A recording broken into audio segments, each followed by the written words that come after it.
Hai semuanya, podcast ini saya hosting di Firstory. Kalau kalian belum pernah dengar Firstory, ini adalah platform baru yang paling lengkap dan mudah untuk membuat, mendistribusi, dan mengelola podcast kamu.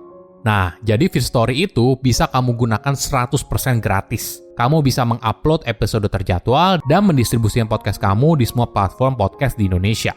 Firstory juga menyediakan customer service yang berisikan podcaster berpengalaman. Kamu bisa share podcast kamu tanpa ribet dengan F-Link yang akan mencakup semua link platform kamu dan sosial medianya.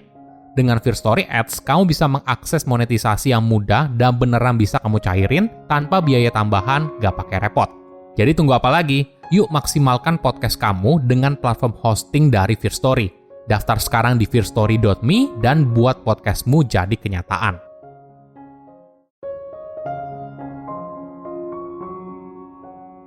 Orang yang sangat sensitif seringkali salah dimengerti. Mereka dianggap sulit bergaul atau pemalu, padahal mungkin saja mereka hanya butuh cara yang berbeda. Halo semuanya, nama saya Michael, selamat datang di channel saya, Sikutu Buku. Kali ini saya akan bahas buku The Highly Sensitive Person karya Elaine and Aron. Buku ini membahas orang yang sangat sensitif dan bagaimana bisa berkembang ketika dunia terasa begitu kewalahan. Sebelum kita mulai, buat kalian yang mau support channel ini agar terus berkarya, caranya gampang banget. Kalian cukup klik subscribe dan nyalakan loncengnya. Dukungan kalian membantu banget supaya kita bisa rutin posting dan bersama-sama belajar di channel ini. Apakah kamu merupakan seseorang yang suka menghindari pesta? Apakah kamu merasa terdorong untuk menghadiri sebuah acara karena jika tidak, kamu takut melukai perasaan orang lain?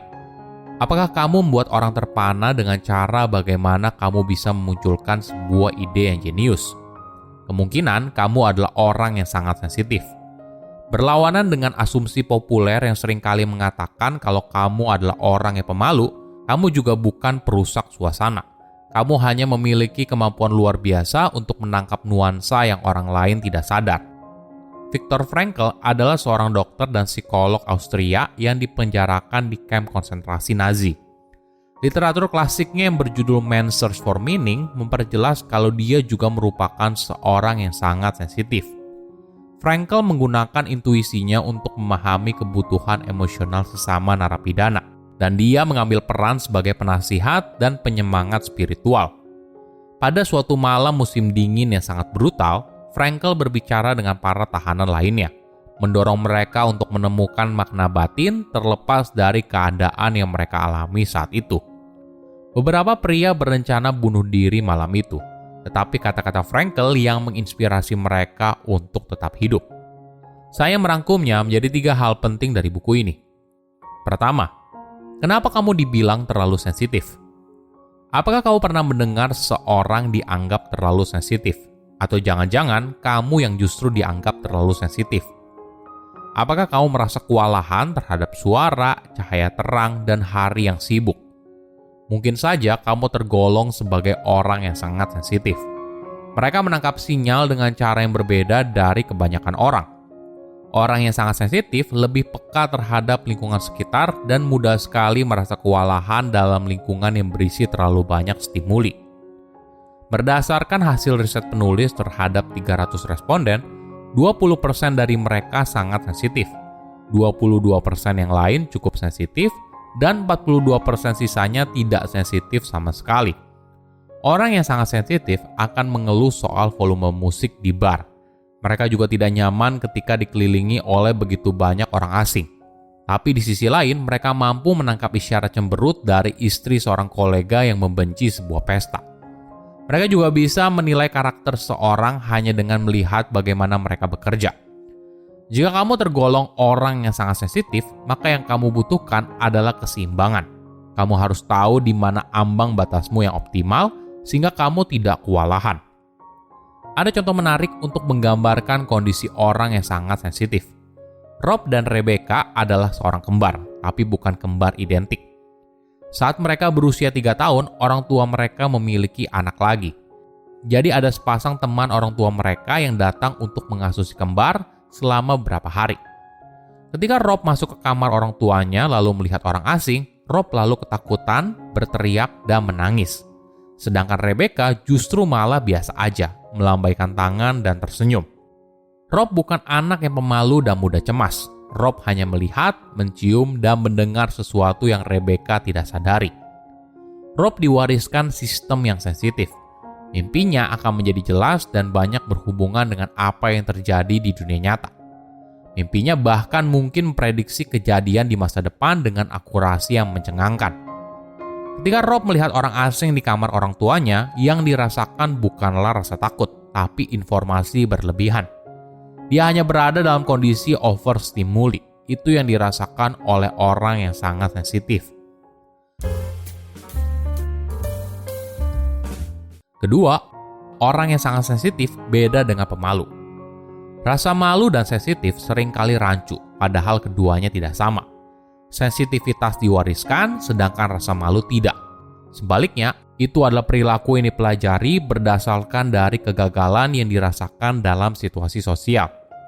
Jika seseorang mengira mereka gagal secara sosial di masa lalu, mereka akan memikirkannya di pertemuan sosial berikutnya, membuat mereka lebih mungkin untuk gagal di masa depan. Hal ini dapat memperburuk situasi dan menghasilkan rasa malu yang kronis. Orang yang sangat sensitif bukanlah orang yang pemalu, tapi mereka cenderung masuk ke dalam situasi yang buruk yang menyebabkan rasa malu. Misalnya, ketika berada dalam sebuah pesta, banyak orang mungkin bukan jadi masalah utama, tapi suara musik yang kencang, lampu kelap-kelip, stimuli tersebut justru yang membuat orang yang terlalu sensitif jadi kewalahan. Ditambah lagi, label pemalu justru makin memperburuk keadaan. Dalam sebuah eksperimen, sekelompok wanita harus melakukan percakapan empat mata dengan seorang pria. Beberapa wanita pemalu diberitahu kalau gejala overstimuli yang mereka rasakan seperti berkeringat atau denyut nadi yang kencang disebabkan oleh musik yang keras. Wanita pemalu lainnya tidak diberitahu apa-apa. Pada akhirnya, wanita pemalu yang percaya kalau reaksi fisik mereka disebabkan oleh musik sama cerewet dan asertifnya dengan wanita yang tidak pemalu. Jadi, lain kali ketika kamu merasa cemas secara sosial, bayangkan itu merupakan keadaan yang sementara dan bisa diperbaiki. Ibaratnya kamu berada dalam ruangan yang dingin. Kamu bisa keluar, mengatur ulang suhunya, atau menggunakan jaket hangat. Kamu tidak harus merasakan kedinginan terus-menerus. Dalam situasi sosial, kamu juga punya pilihan. Kamu bisa mencari orang yang sangat sensitif lainnya untuk diajak bicara, atau mencari ruangan yang lebih tenang, atau keluar sebentar, atau bahkan meninggalkan acara tersebut. Jangan terjebak dalam kepercayaan salah kalau kamu adalah orang yang pemalu atau antisosial. Ketiga, tips sukses buat orang yang sangat sensitif. Nah, bagaimana bila kamu tergolong orang yang sangat sensitif? Mungkin yang kamu butuhkan ada tingkat fleksibilitas tertentu untuk menemukan, menguji, dan secara bertahap meningkatkan kemampuanmu untuk mengelola stimuli. Pertama, berlaku baik pada diri sendiri. Perlakukan pikiran dan tubuh seperti yang kamu lakukan pada dirimu yang masih baik. Usahakan untuk tidur yang nyenyak, makan dengan gizi seimbang, berolahraga, dan temukan tempat nyaman yang selalu bisa kamu kunjungi jika kamu merasa aman. Mungkin saja ketika kamu berada di sekeliling orang yang kamu cintai.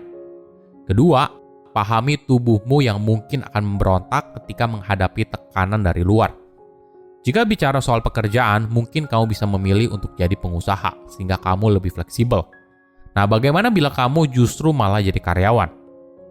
Mungkin kamu bisa komunikasi kepada atasan bagaimana cara kerjamu, dan kalian bisa diskusi bagaimana jalan terbaik. Jika kamu menghadapi kecemasan soal performa kerja, ingat, hal ini terjadi bukan karena kamu pemalu atau tidak kompeten. Mungkin kamu bisa meluangkan lebih banyak waktu untuk persiapan. Siapkan catatan sebelum meeting untuk membantu kamu fokus.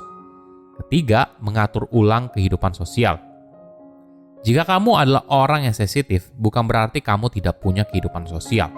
Sama seperti orang lain, kehidupan sosial juga penting buat kamu, tapi dosisnya saja yang berbeda. Buat orang yang kamu cintai mengerti apa yang kamu alami dan alasan kenapa kamu perlu jeda ketika bersama mereka. Faktanya, 30% orang yang sangat sensitif merupakan ekstrovert dan mereka masih mengalami overstimuli. Silakan komen di kolom komentar pelajaran apa yang kalian dapat ketika baca buku ini. Selain itu, komen juga mau buku apa lagi yang saya review di video berikutnya. Saya undur diri, jangan lupa subscribe channel YouTube Sikutu Buku. Bye-bye.